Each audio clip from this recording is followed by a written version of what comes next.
How's it going, everyone? College Lefty, and in this video I'm going to be debuting the brand new 97 overall Matt Kemp. This is the prime version of Matt Kemp, center fielder, and this is a very good card. Very good contact and power against both sides. 71 vision, which is pretty good.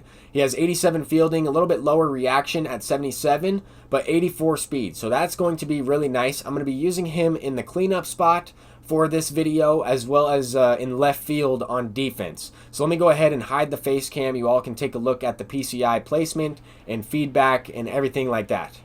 So this is going to be my first game of ranked seasons this month. I was playing the event. I was grinding out those 40 wins for the Eddie Murray, and I figured since I sold Ben Zobrist, I might as well pick up the Matt Kemp that was brand newly released into the game today. So anyway, we will have him batting in the 4 spot, facing a lefty in Hal Newhouser as well in this first game. He has that 124 contact versus lefties and 105 power against lefties. Here we go with Craig Biggio, a nice double into the gap, got past Joey Gallo out there in left field. Now Matt Kemp making his debut at bat, smacks that one, got on top of it, good squared up, and ends up throwing the ball home and then throws it away. So we are able to score the RBI. They credited me with an RBI on this play, even though that was an error from the catcher to third base.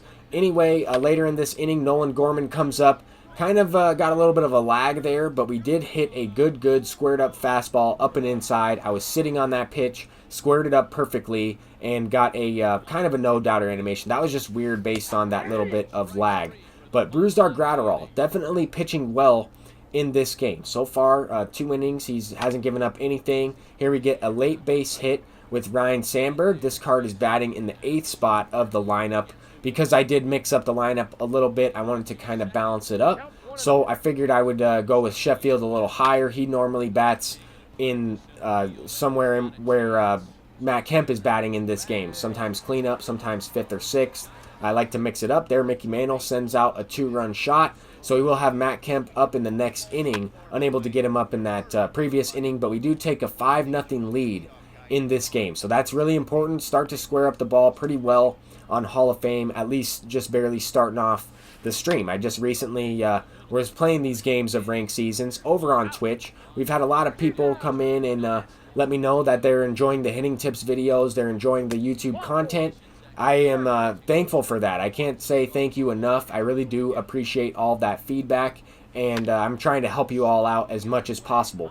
We drew a walk with Matt Kemp, and then got lucky with a 2-run shot from Nolan Gorman. Once again, he goes deep. That was a good, okay pitch. That's also due to the field we're playing at in Ship-It Stadium. I have mixed up my stadium a little bit every now and then. I've started to play more games at Laughing Mountain, more games at a variety of minor league fields. I figured since this was the first game, I needed to try and score some runs. I wanted to debut Matt Kemp at this field, also to test out his defense. I didn't want to use a huge ballpark, and just in case there was a ball hit into the gap, stuff like that. Anyway, we have a great opportunity facing a lefty still, a pitch right over the middle of the plate with Matt Kemp, and I grounded that one out to the third baseman. Unfortunate, but that was entirely my fault. That card is really good. If I dropped the PCI on that, I was really looking for the no-doubter animation on that last swing. Anyway, Ronald Acuna has both of this guy's hits, and both of them are also late base hits the other way. In this situation, we get lucky. As he's sending his runner, he thinks that ball is getting down, continues to send him towards third base, almost gets back to first, but we end up getting the double play on that back pick.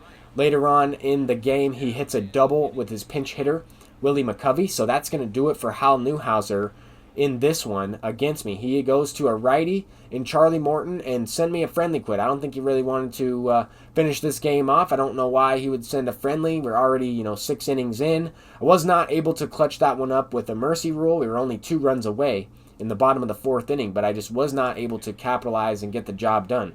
Would have been nice to end the game on a home run from Matt Kemp, but hopefully we can get some more quality ABs with him in this gameplay. So we'll go ahead and hop into another one. We're currently at 730 rating, so we won the very first game of the season, playing all these games on Hall of Fame, which is nice. You never know, if you wait a couple days, you might match up with someone who's in the wild card or something like that.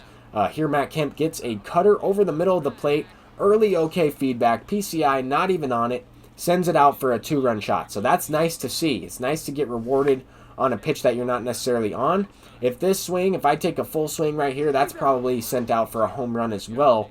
Just wanted to kind of compare the two differences right there to Matt Kemp. I don't know what happened. I didn't press X down hard enough, I guess, and we end up with a check swing. So he is going to go deep with Craig Biggio. That was a cutter low and away. Pretty good pitch, executed well, and he sat on it, smacked it into the right center gap on a perfect fly ball. Got to just tip your cap. That's a great hit.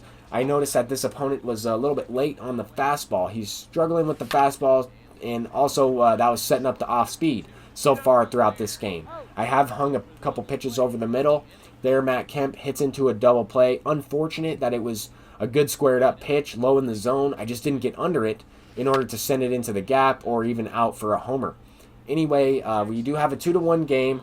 We do have the lead, which is big. I was able to score a couple runs in the first inning or early on in this game, and that's huge. The last couple of games I played, need to get that early lead, need to get that run support for my pitchers. Because I've been pitching pretty poorly on All-Star, I need to kind of step it up on Hall of Fame. I noticed that with these new patches, with this most recent patch, the hitting on All-Star and Hall of Fame is drastically different. The timing window on Hall of Fame is much more increased, and here we get a pretty good example there. Just early swing, good contact result on a fastball low and away. I feel like that ball is either a foul ball before the patch or maybe even not even hitting it. I'm not quite sure. But we go deep once again with Pablo Sanchez. That's the 85 diamond-focused creative player as a power-focused first selection of that creative player for shortstop. He does have great stats once the equipment is applied. He's maxed out all the way. And here we're going to try and get something going in the top of the 5th inning. Try and extend the lead a little bit. We have Reggie Jackson up. Corey Kluber still in the game. Once again, got that pitch low and away, swung early enough, pulled it with good feedback, and just to the wall. Just barely to Cody Bellinger, just in his reach, and he makes that catch running into the wall. Anyway, we have Matt Kemp up again, and he is going to smack a 2-out base hit. That's going to be a perfect fly ball into the gap. And that wasn't a home run. Even though it was a perfect fly ball, it was not launched out for a no-doubter or a home run or anything. I'll take the ground rule double. That was more of a line drive than a fly ball, in my opinion. Just got the different feedback there, kind of an in-betweener. Anyway, a clutch 2-out double for Matt Kemp. That card is absolutely a beast. I am really liking the production I'm getting out of him.